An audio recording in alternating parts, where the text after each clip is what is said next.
let's finish off transplant. And if you recall, we were talking about the broad topic of infection and transplantation.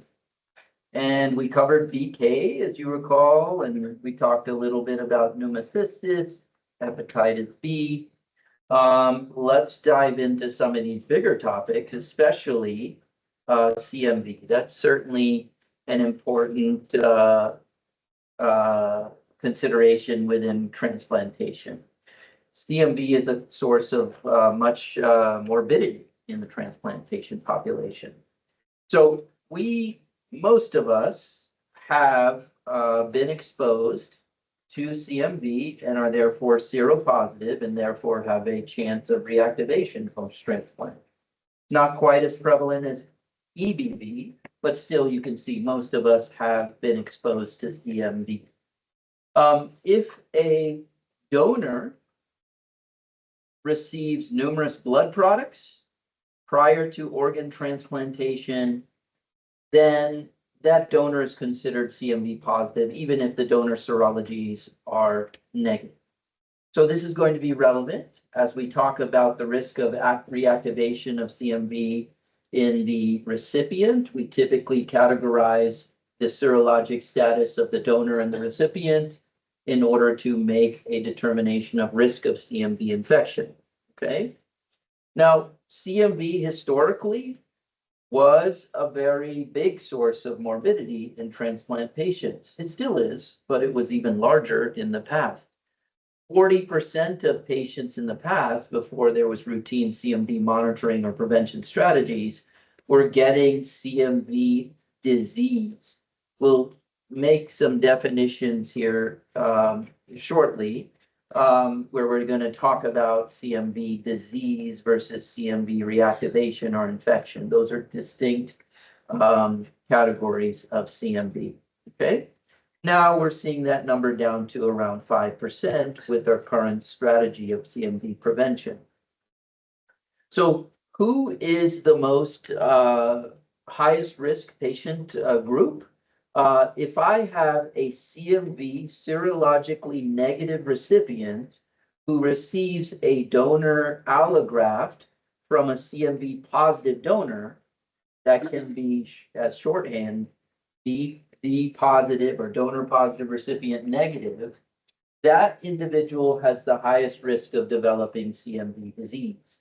And that is even with prophylaxis. Some people have shown that even with modern prophylaxis, you still get CMV, you just get it at a different time in the post-transplant life cycle of the individual. So instead of early CMV disease, you get late CMV once you're off of prophylaxis. The reality is that having this CMV viremia, not just disease, viremia, is associated with significant impairment in allograft outcomes or significant inferior allograft outcomes, including increased risk of rejection and death. Why rejection? In general, when we see a patient get BK or CMV, your general thoughts should be this patient is over immunosuppressed. If somebody's over immunosuppressed, why should they have a higher chance of getting a rejection? If this is, you can think of this BK and CMV are like Mother Nature's FK level, right? They're telling you the patient is over immunosuppressed. Two reasons. Number one, when somebody has CMV viremia, we pull back on immunosuppression. And so that pulling back may be the reason for increased risk of rejections. In addition, when you have infection, that revs up the immune system, okay, through perhaps some principles that you recall, molecular mimicry, where you've seen an antigen that's derived from a different inciting event, which has some similarity and confirmation with an alloantigen, and then therefore gets you primed for recognizing non-self, in this case, the allograft. Okay, so those should hopefully make sense of what seems to be contradictory physiologic processes. Infection should not correlate with rejection, but now you can see that perhaps that's the causal link between the two. Now, what are the clinical characteristics of CMV in the post-transplant patient? Well, some individuals might simply have what's called CMV infection or simply CMV viremia, right? Those probably are similar labels to give an individual. This would be someone who's got CMV PCR that's positive, but doesn't have organ dysfunction from that CMV reactivation.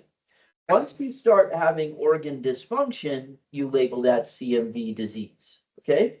And that primarily includes things like pneumonitis, CMV enteritis, not just colitis. Maybe I should broaden that instead of colitis. You can have CMV ulcers in the upper GI tract as well. So this should say enteritis. I suppose I've somewhat captured it by the esophagitis. Encephalitis, pancreatitis. You can actually even have CMV reactivation in the allograft. So CMV induced interstitial nephritis, right? Similar to how BK can cause organ dysfunction, CMV can do the same, much less commonly so. BK virus resides latent in transitional epithelium. You'll hopefully recall this herpes virus latent primarily in white cells. You know, we do a buffy coat in order to detect CMV. That's a enriched blood collection for white cells. But CMV can also infect other non-leukocyte populations, including the gut, etc. Okay. Retinitis encephalitis are more typical of AIDS, and it's less common in transplant, but it has been described. Okay. Now, this kind of middle ground, when I'm not having, let's say, an ulcer or pneumonitis, the mononucleosis-like syndrome, the overt CMV symptoms, fever, lymphadenopathy, that can also be considered CMV disease, but would be a less severe manifestation than having CMV pneumonitis. Okay. How do we diagnose CMV in the post-transplant patients? We are generally checking CMV PCR as opposed to looking for CMV antigen in circulating in the blood. So we're looking at nucleic acids and amplifying that with PCR. And we, in the past, were relying somewhat on the serologic tests, including an increase in CMV IgM, an increase in titers compared to baseline levels. Most of the time, we're checking CMV PCRs these days. Okay.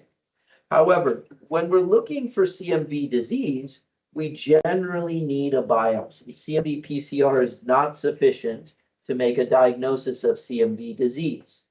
So you can have CMV viremia without disease, without organ involvement. You can also have organ involvement without viremia.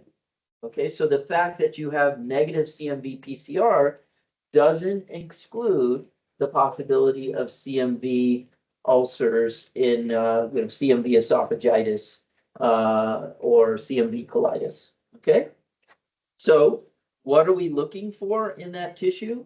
We're looking for the cytopathic changes of CMV infecting these cells. They include intranuclear and cytoplasmic viral inclusions. You can see them on electron microscopy. There's also immunohistochemical tests where you can detect CMV in the tissue. Okay, so we'll have to ask for that as a special stain after you see, evidence or clues to the possibility of a viral infected tissue. Okay, once again, viremia is not always present with CMV disease, and that is especially the case with CMV colitis or enteritis, the more broad category. All right. CMV pneumonitis more commonly has PCR positivity in the blood. When you have GI involvement, it is less common to see that. Less reliable, I'll say it that way. Okay. When does CMV occur? Typically it occurred in the first few months after transplant, in the phase of transplantation where we're not routinely managing patients with prophylaxis. However, now, as I mentioned, there's some data that suggests that we haven't made a huge dent in CMV infection. We've rather just moved the time course to a later part of the life cycle of the transplant patient. So perhaps, 1 to 4 months or, a quarter of a year after stopping prophylaxis in a patient that is at risk. Okay? This can also, as I mentioned, rarely be associated with renal involvement and interstitial nephritis. There's a loose association with this glomerulopathy, as well as, I guess, FSGS and TTP are both sort of glomerulopathies. TTP, a more systemic form, where you have microangiopathy. Okay, so if somebody has post-transplant FSGS, sometimes transplant nephrologists will look for CMV. I would say that that may be sort of guilty by association and not so much a real phenomenon. Okay, moving on. How do we prevent CMV? There's two categories of prevention of CMV. Most of the time we're using the prophylaxis strategy. There's another strategy that's been labeled a preemptive strategy. So let's go over the more common prophylactic strategy, where we basically give everyone at risk of CMV antiviral therapy for the immediate post-transplant period.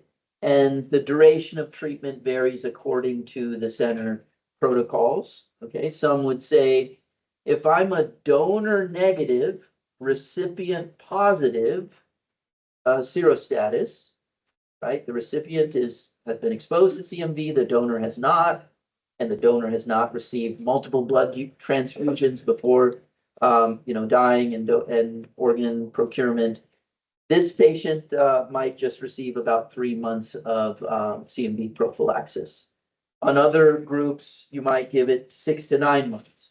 Okay, for the highest risk patient population, again, that's donor positive, recipient negative, you would tend to give a longer course of treatment.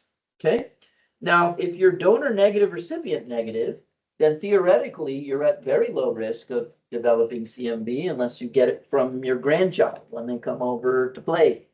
And so in that patient group, you might consider just prophylaxing against the other herpes viruses with acyclovir. Okay, so you don't need valganciclovir or ganciclovir if you're donor negative, recipient negative. Okay, we treat typically with valganciclovir. I suggest you recall from your internal medicine or med school understanding of why or what are the targets of these antivirals across the herpes virus family. Not all of these nucleotide analogs have antiviral activity against all herpes viruses. Okay, so they're mostly prodrugs. Or let's just use the parent molecule ganciclovir and acyclovir are prodrugs. They require basically phosphorylation. There's a viral encoded thymidine kinase from the herpes virus that activates acyclovir, making it somewhat more specific for virally infected cells with herpes. Okay, ganciclovir also requires phosphorylation to be active. Some of that is virally coded kinases that activate the parent molecule. There are also some kinases in host cells that can activate some of these drugs. Valganciclovir has broad effect against the herpes viruses, all of them, meaning you don't need herpes prophylaxis when you're on valganciclovir. It covers EBV, it covers CMV, it covers herpes viruses. On the other hand, acyclovir typically has a much more narrow spectrum. It covers herpes and Epstein-Barr virus, but not CMV very well. Okay, I'll say an exception in a subsequent bullet point. In general, we're using valganciclovir. Once again, that covers herpes as well as EBV. And there's dose adjustments you might make according to GFR. Now, I will say that, I trained at a transplant center that wrote a lot of the book on CMV prevention post-transplant at WashU. And we never gave anybody 900 milligrams of valganciclovir, even though most patients got full dose thymoglobulin. Okay, so if you get full dose thymo, you're presuming that they're at higher risk of developing CMV and other opportunistic infections. 450 milligrams of valganciclovir seemed to be enough. Okay, valganciclovir. Let me just say, you should know the brand name too, because I think people get tripped up on that. Valcite refers to valganciclovir. Okay, so sometimes we use that name and we don't recognize that valacyclovir is different from Valcite. I see some patients are put on Valcite when the intention was valacyclovir or say acyclovir. Again, Valcite is valganciclovir. So, the label says if your GFR is over 60, you should be dosing 900, but I've mentioned this center-specific experience that 450 seems to be enough for most individuals. And valganciclovir is a typically expensive part of the transplant regimen of medications. And so that was a means to save money. Okay, there's other dose adjustments according to GFR that you can reference. Now, as I mentioned, there's some small studies that show that valacyclovir may be just as efficacious as valganciclovir in preventing CMV. Now, that may be related to this, again, these phosphorylation activation steps that seem to, let's say, cross populate the two different viruses. Okay, so there does seem to perhaps be some effect, even though in vitro it would not be as potent for valacyclovir as a CMV prevention. That would certainly be an exception. Most centers would not do that. Okay, what's the difference? I'll say a brief word about the esters here. The addition of an ester makes ganciclovir to valganciclovir. Similar, acyclovir is valacyclovir when you add this ester group to it. That simply increases the bioavailability of both of those molecules or both of those drugs. Acyclovir, if you recall, if you've ever dosed it, you got to give it like 5 times a day to treat, severe infections. So it's not an easy drug to give. It has a shorter half-life and poor bioavailability. Adding the ester dramatically increases its bioavailability. Okay, and some people have even shown you can treat CMV retinitis. This is in the AIDS population with valganciclovir because it's such a reliably bioavailable drug. Okay, now you'll find in some protocols, although this is, I'd say, fallen out of favor, but maybe when I was a fellow, I saw it more often, giving CMV hyperimmune globulin. So individuals who had immunity to CMV, where that IVIG that was procured for that patient population was enhanced for anti-CMV antibodies. This is the CMV hyperimmune globulin that can be given post-transplant in order to try and prevent CMV reactivation. This might be, for instance, used in patients with severe cytopenias, preventing the effective use of valganciclovir. Let me state again, valganciclovir is predisposed to cytopenias much more so than acyclovir, and perhaps that's because of that that more ready activation through kinases that are present in host cells. Okay, so again, cytopenias more common with ganciclovir than with acyclovir, and occasionally that might require the CMV hyperimmune globulin instead of valganciclovir as a mechanism or a strategy of preventing CMV.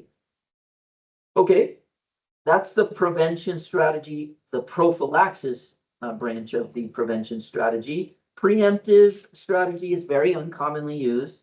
Again, WashU, I would say, is the center that defined this strategy. And that is a strategy in which you don't give any valganciclovir unless the recipient's evidences CMV reactivation. So you routinely check CMV PCRs on a weekly basis for the first 3 to 4 months. And then at that point, if CMV viremia is detected, you temporarily hold the antimetabolite, start valganciclovir, and follow CMV PCRs, ensuring that viremia recedes. Okay.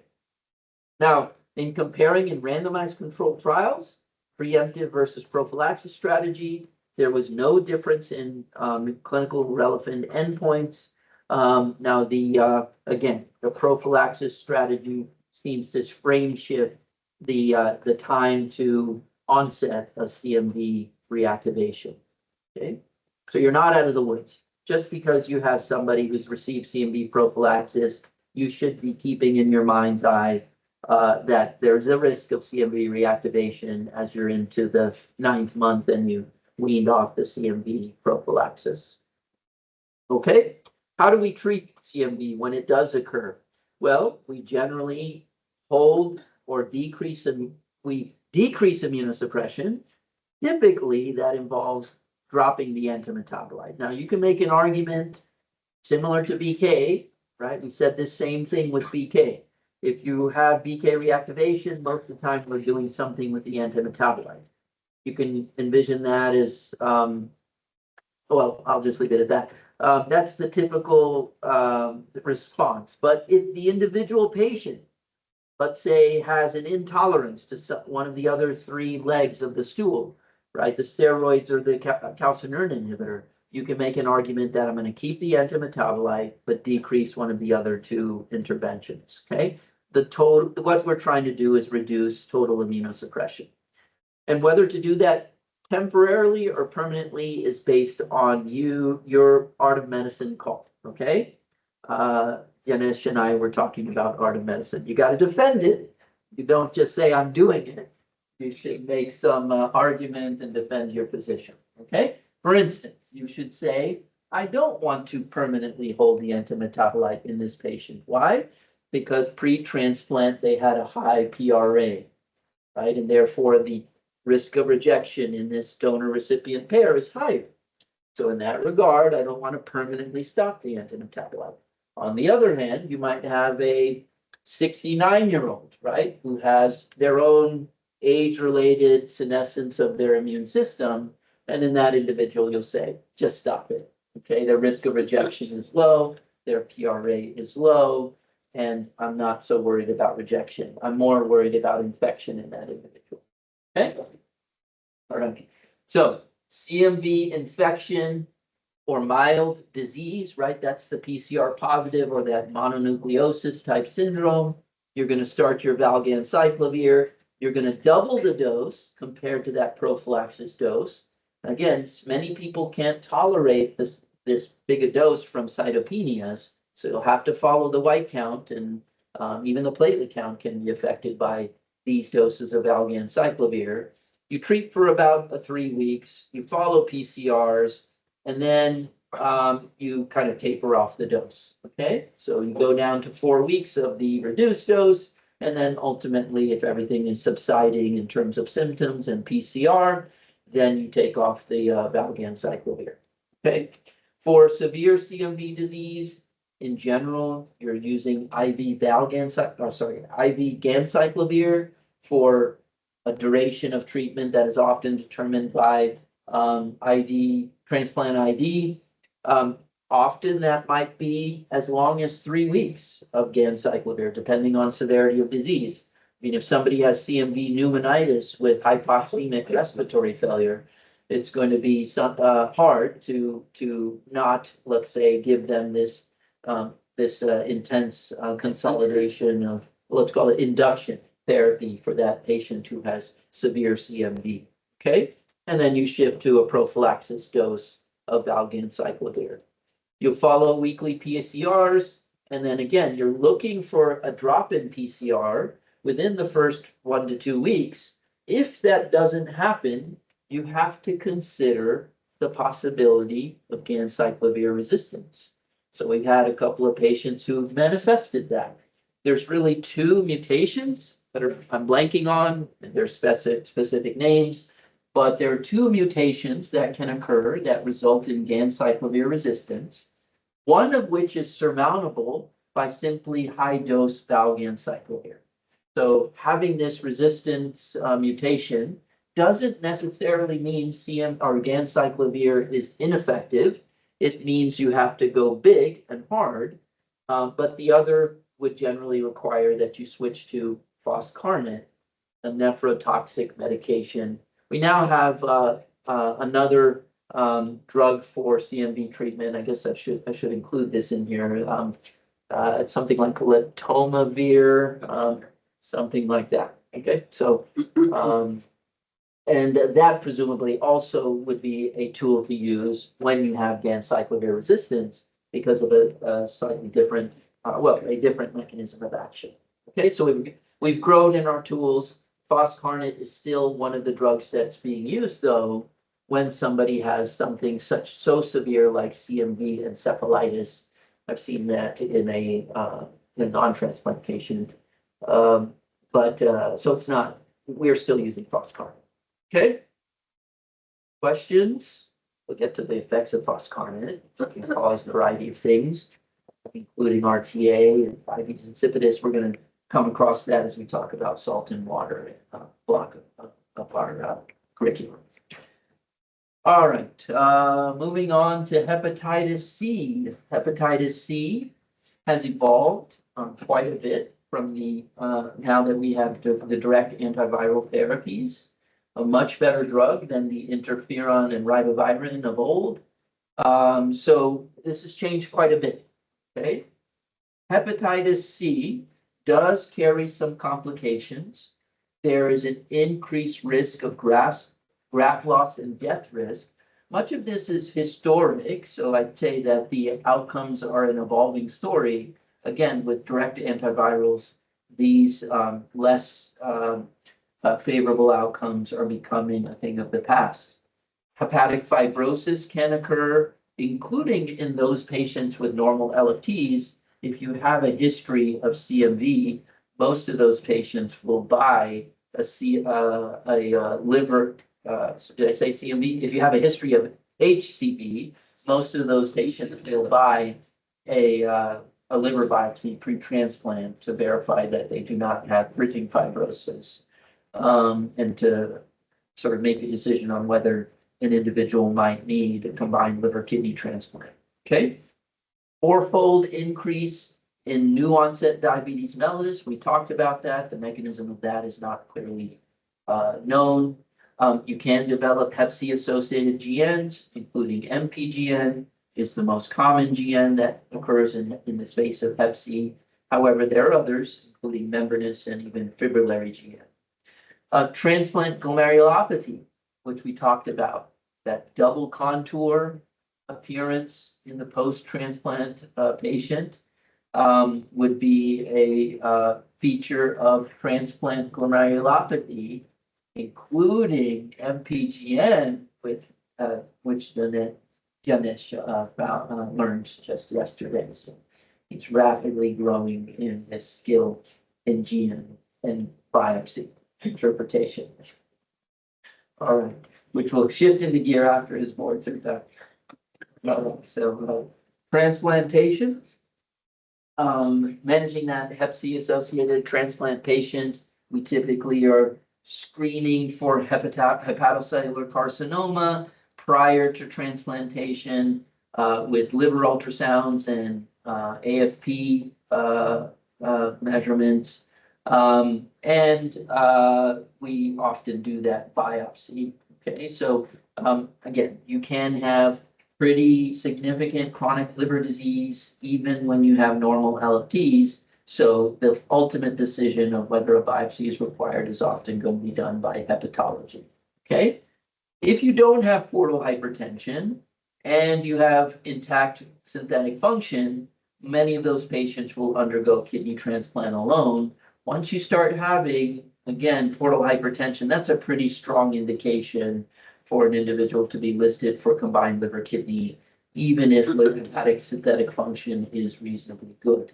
Okay, a cirrho or a transplant patient with ascites is a very difficult patient to manage. Okay, just think of all the, you know, the soft blood pressures, the, you know, volume overload that's difficult to manage with diuretics that you see in the pre-transplant phase. So you don't want to be dealing with the simultaneous vasoconstrictor calcineurin inhibitor on board. Okay. Decisions to treat prior to transplant is individualized. This is an evolving story. I think I've actually even updated this in the next generation. I believe I've updated this statement. Now we're more often doing outside of experimental protocols, just as part of standard practice. We're willing to transplant patients who are basically CMV, I'm sorry, I keep saying CMV, HCV negative, and giving a HCV positive donor kidney to an HCV negative transplant patient or a recipient, I think I'll say. Okay. Used to be that was something that was only done in research protocols, but now that can be done fairly routinely. And that does, well, it used to dramatically reduce your wait time. Now that more transplant centers are doing this, this does not favor you as much anymore because there's so many patients that are agreeing to do this. The donors of HCV positive kidneys are often, unfortunately, young drug overdose individuals. So they have better quality kidneys.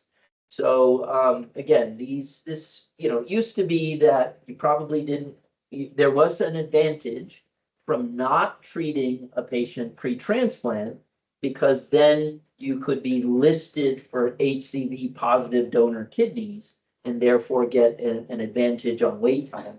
This does not exist anymore. So, you know, I would say that by and large, patients are getting treated for their hep C, you know, pre-transplant, you know, sooner the better. Okay, we're not just waiting for post-transplant phase. Everybody get that? Okay. All right, moving on to cancer. We've already talked about hepatitis B and HIV. We can go to cancer, which will cover you know, the PTLDs and the skin cancers, etc. Okay, and then looks like I'm going to talk about pancreas transplants and then renal impairment and non-renal transplant. I don't think I'll finish that, but I will finish it tomorrow. We have one more Escolita tomorrow. Okay, so let's talk about cancer, right? The primary risk factor is really a sum total of the immunosuppression over the life of the individual. Now that includes the Cytoxin that they were getting as a lupus patient. Okay, so we just saw a patient, Sophie and I guess 2 weeks ago, who's on her third course of cyclophosphamide, right? And she started getting this when she was 10 years old, cyclophosphamide, and we're giving her third course because we couldn't get obinutuzumab for this individual. I haven't given up. I just sent another email to try and get this poor patient obinutuzumab. But again, even that is contributing to the post-transplant risk of cancer, right? So, so it's not just you know, how much thymo they got. It's the calcineurin inhibitor levels that you're achieving post-transplant. All of that contributes to the risk of cancer. Okay. There may be, at least on statistical analysis, there's an increased risk of cancer with azathioprine compared to mycophenolate, and there's a lesser potent risk from cyclosporin over tacrolimus. That, though, again, I would say that's a less potent risk. We do think of azathioprine being more associated with skin cancers, cervical cancers than mycophenolate. Okay. You'll recall, hopefully, the difference in, you'll recall that mycophenolate, as we discussed in our topic of immunosuppressants, inhibits this inosine monophosphate dehydrogenase enzyme, which which lymphocytes are more dependent on for replication. Azathioprine, on the other hand, is not only suppressing, but is also affecting other cells and their normal cell division. Okay, I'll put it that way. All right. Even risks of warts and those sorts of things are higher with azathioprine. So it seems to be, again, a more, let's call it, oncogenic drug than mycophenolate. Rejection increases the risk of cancer because it correlates with more immunosuppression. Sirolimus, an mTOR inhibitor, clearly decreases risk of cancer. Okay. And we talked about the mechanism of sirolimus. Sirolimus inhibits this old pathway that exists across different lineages of life. The mTOR pathway is basically a pathway that says, do I see feast or famine? If there's a feast, let's start dividing. If there's a famine, let's go quiescent. And so sirolimus really is basically signaling to cells, do not divide, a famine is present. Okay, so sirolimus decreases cancer risk. We talked also about the fact that it antagonizes the VEGF signaling pathway. And then I tried to get you to extrapolate that to a phenotype of disease, right? If you're antagonizing VEGF, including with bevacizumab, right? That's Avastin is the brand name. Or if you have an inhibitor of VEGF through a circulating receptor called S-FLT in preeclampsia, you'll have similar phenotypes: edema, proteinuria, and accelerating hypertension. So sirolimus, I've told you about several times now. Okay, so you'll imprint sirolimus. It decreases cancer risk, but it may cause proteinuria, edema, accelerating hypertension. Most cancers, the most common cancer in transplant patients by far is skin cancer. Okay, you can also get cervical cancer and PTLD. Those are the other cancers that occur with greater frequency than the general population. Okay, clearly increased than the general population. Cancer screening after transplant is basically based on routine cancer screening guidelines. We do maybe take a closer look at the skin. Some programs would also send patients to dermatology for yearly evaluations. Resource limitations will constrain that in some environments. They don't do this, for instance, anymore at Parkland. It used to be dermatology saw all of our transplant patients at Parkland yearly. They said we can't do this anymore, so we send them for cause. Okay, Kaposi sarcoma, very rare cancer, but happens more commonly in immunosuppressed. This is basically a malignancy of, let's say, microvasculature, and it can occur in skin and then also mucosal surfaces, including conjunctiva, the oropharynx, even around the perineum. Okay, and there is a ethnic predilection or risk for Kaposi sarcoma, and it's driven by the seroprevalence of this human herpes virus 8, which seems to drive this malignancy. Okay, patients can present with these vascular lesions either on the skin or involving the lymphatics or mucosa. Okay, rarely you can have internal organ involvement that you just see on cross-sectional imaging, but don't see externally on exam. Okay. Hepatocellular carcinoma, we talked about the risk factors, Hep C and hepatitis B.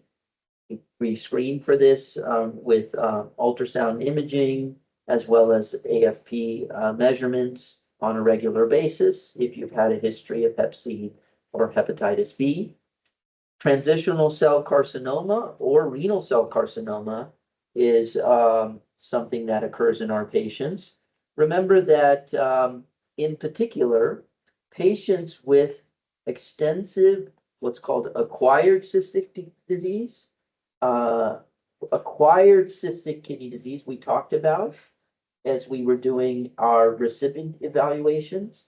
Patients who have long dialysis vintage can be predisposed to forming extensive replacement of their native kidneys with CID. Okay, they look very different from PKD kidneys because PKD kidneys are huge. These kidneys are average sized, but are just vastly replaced by CID.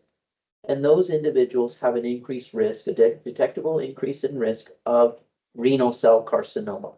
Okay.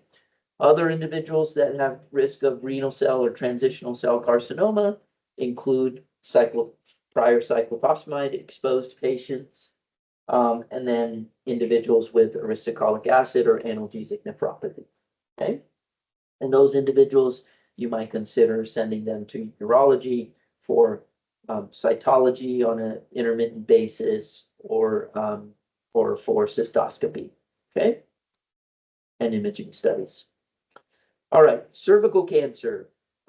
This is, I haven't looked at the latest AST guidelines since the more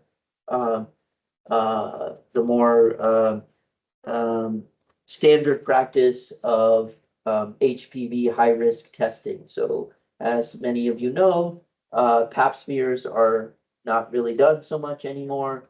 Rather, we're doing HPV high risk screening on cervical specimens in order to predict risk of cancer.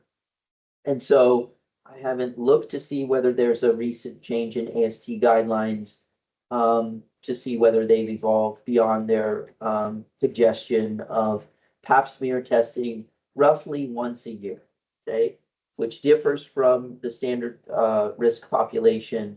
Remember, if you have immunosuppression, you can't clear the HPV as many healthy women will do. And so HPV has a higher chance of transforming cervical epithelial cells into precancerous lesions and cancerous lesions. Okay, so I'll admittedly say I'm behind. I don't know what latest on AST says. And then you can also extrapolate what is the latest guidelines in the AIDS infected patient.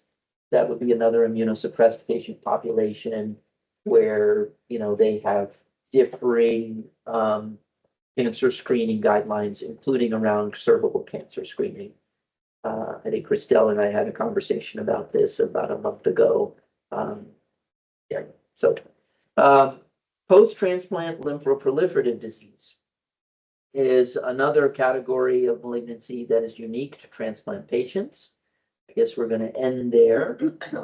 And so the pathogenesis typically revolves around Epstein-Barr virus. Okay, that is the causal factor that transforms these lymphocytes into pre-malignant and malignant cells. We'll talk about that those stages of transformation here shortly. Let's first go over some risk factors. Risk factors for PTLD include basically how immunosuppressed your patient is. And so the multivisceral transplants, lung transplant patients, those are individuals that are heavily immunosuppressed compared to kidney transplant. Now, liver transplant are less immunosuppressed than heart and kidney. Why would liver transplant have a higher risk of PTLD? Well, in that case, the presumption is that liver transplant patients have a higher risk of donor-derived PTLD. So transformed lymphocytes that come from the donor. So lung and liver and intestinal transplants have a lot of lymphocytes that come with the allograft, more so than heart and kidney. So that may explain why, although liver transplant patients are often immunosuppressed with 2-drug immunosuppression, they're often off of the antimetabolite After, at the end of the first year of transplantation, they're less immunosuppressed than even our renal transplant patients. But again, they have higher risk of PTLD than kidney transplants, perhaps because of donor-derived PTLD from those what are called passenger lymphocytes. Okay? Pediatric recipients have higher risk, presumably because they have less life years to gain C or EBV seropositivity, right? So they have that less uh, uh, prevalence of CMV serology that's positive pre-transplant. And the higher risk patient is going to be similar to CMV, a seronegative recipient with a EBV seropositive donor. Okay. And so when that individual receives a EBV positive donor kidney, especially if they develop seroconversion, right, or EBV viremia, those are patients that are at higher risk of PTLD. Okay. And I believe in the pediatric transplant population, you'll see patients who are getting EBV PCRs that are done per routine post-transplant, especially these higher risk patients that are EBV seronegative recipients receiving an EBV positive donor kidney. Okay, increased immunosuppression would make sense, just like any other malignancy. Lymphocyte depleting induction therapies are just another form of increased immunosuppression. Tacrolimus statistically has a higher risk of EBV related PTLD than tacrolimus, than cyclosporin. Belatacept also carries with it a higher risk of PTLD, especially in EBV seronegative patients, and it is contraindicated for EBV seronegative patients. Okay, so because of that, in the original trials, they were noticing PTLD of the brain. And so it was labeled now as a contraindication to use belatacept in these EBV seronegative patients. Now, again, EBV is common. Most of us have seen EBV. Again, that's differing from CMV, where it's about 2/3, but most of us are EBV seropositive. And most PTLD occurs during EBV viremia. Okay, and some people would use this as a screening test, even though it's not a perfect screening test. 20% of PTLD can occur even if you're not viremic. Okay, so EBV is let's say has limited screening value for defining the pretest probability of PTLD. In general, you still need tissue to make the diagnosis. Okay. Now, again, a little bit more about pathogenesis. EBV does infect these lymphocytes. Typically, it's B lymphocytes, and they use cell surface receptors, the CD21. The B cell, remember CD20 and CD21 are cell surface molecules that are unique to B cells. In fact, you sometimes use flow cytometry targeting these cell surface molecules in order to measure B cell populations after giving rituximab. Okay, so this CD21 is the receptor for internalization of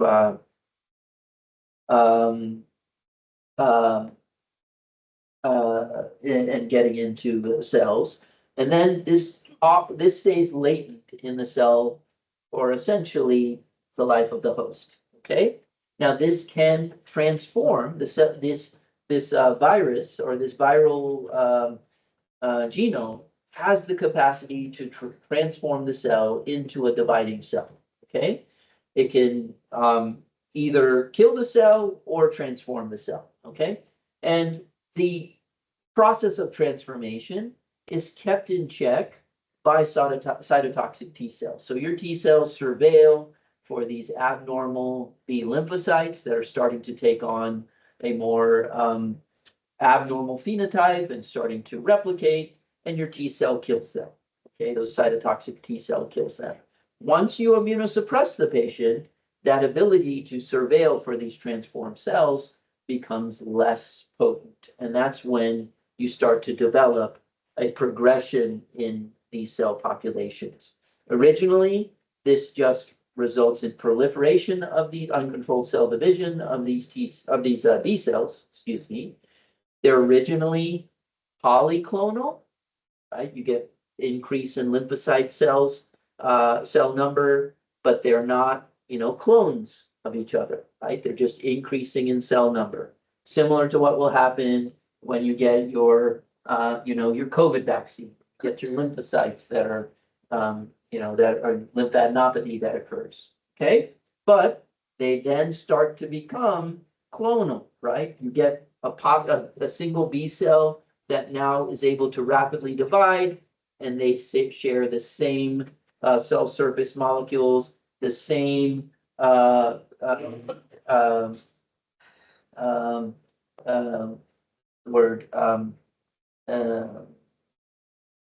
the same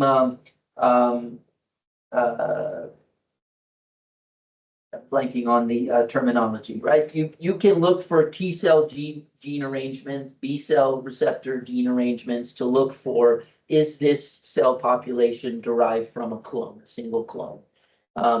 Similar to how we use kappa and lambda to define an increase in a certain plasma cell clone, right? You can similarly do that, looking for gene rearrangements in these cells that result in a single surface molecule that you can detect by immunohistochemistry. Okay, and then ultimately it's an overt cancer. All right, so that defines the presentation that we see in PTLD. Okay, we'll talk about these various flavors of PTLD here shortly. But let's say a few words first about the time course of this presentation. Usually it's happening within the first year, but it can happen later. Usually it's happening in lymph nodes, but it can happen in extranodal distributions more than the standard lymphoma, right? When you develop a pleural effusion, a lymphomatous pleural effusion, that's weird, right? Lymphomas do that less commonly, or let's say non-transplant lymphomas do that less commonly. PTLD does that more commonly. And then you'll also see this PTLD mass lesion next to the donor organ, right? When you see a mass lesion next to the kidney, that can also be, again, a less typical lymphoma presentation, but more commonly seen in the post-transplant patient, right? Similarly, heart transplant patients can get mass lesions next to the heart, and those are thought to be more donor-derived PTLD when you see these mass lesions close to the allograft, okay? Which would presumably make sense by the presence of passenger lymphocytes that are becoming transformed, okay? Yeah, I mentioned these occur next to or within the allograft. They can even mimic rejection, right? Rejection is often manifest by a increase in lymphocytes within the tissue. And you can even have T cell PTLD, okay? And you look for, again, specific T cell cell surface or T cell receptor gene arrangements that are in common with this infiltrate of T cells to say, oh, this is a clonal population of T cells.